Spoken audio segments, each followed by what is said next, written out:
Evaluation is critical to what we do. We, as an organisation, are trying to come up with really good service solutions to improve services for people affected by cancer. The best way of doing that is to try things and to learn from them, so evaluation gives us the answers to those sorts of things. Well, I think today's workshop has been a really useful process of bringing together people who have experience in large change and transformational projects, and also in evaluating them. There really isn't a toolkit in how to do this, because very few organisations have actually taken through projects right through from initiation to measuring outcome, which may be 5 or even 10 years later.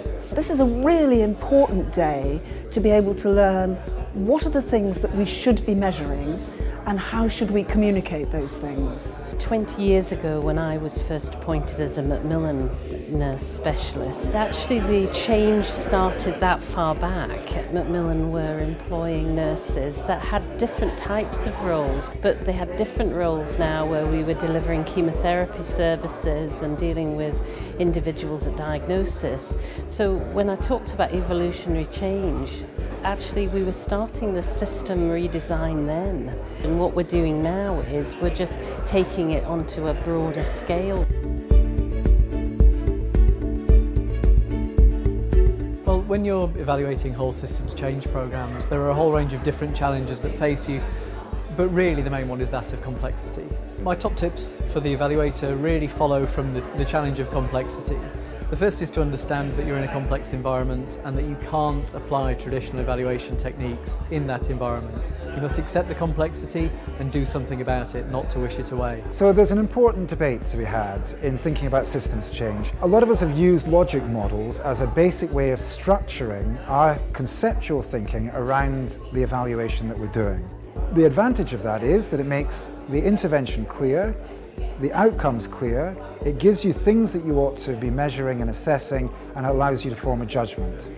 The downside is that it is ineluctably linear. Systems are not linear. Systems react in unanticipated ways. They bubble, they're turbulent, they shift. You get cliff edges that you'll suddenly drop off. You get take-off ramps that you suddenly take off into, and they're very, very difficult to analyze in a linear manner. However, that said, I would argue that in most of the evaluations that we do in and around healthcare, they're not completely chaotic systems, they're not incredibly messy, they are just fluid and flexible, but they have degrees of stickiness and they have degrees of institutional rigidity and path dependency. Those are all things that you can evaluate and give you some stability in the thing that you're evaluating. One of the common traditional tools used in evaluation is that of a logic model, and I think the logic model has its place. I just don't think its place is in terms of looking at system change. The logic model works off a very linear logic. If we do this, then that will result. If that results, then this will result. But that's not the way that systems work. Systems have different emergent characteristics, and that's what makes it a system. Evaluators must respond.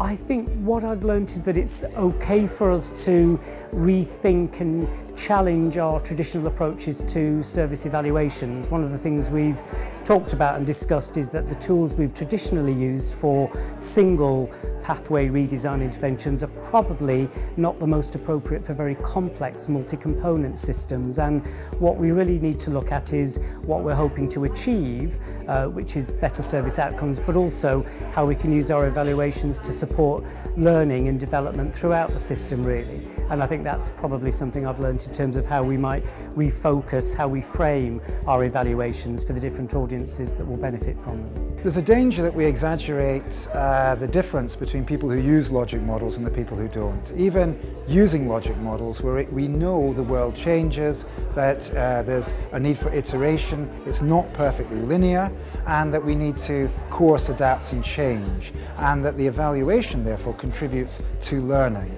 The people that don't want to use logic models emphasize their linearity in a non-linear world, and therefore say that we need to rethink that.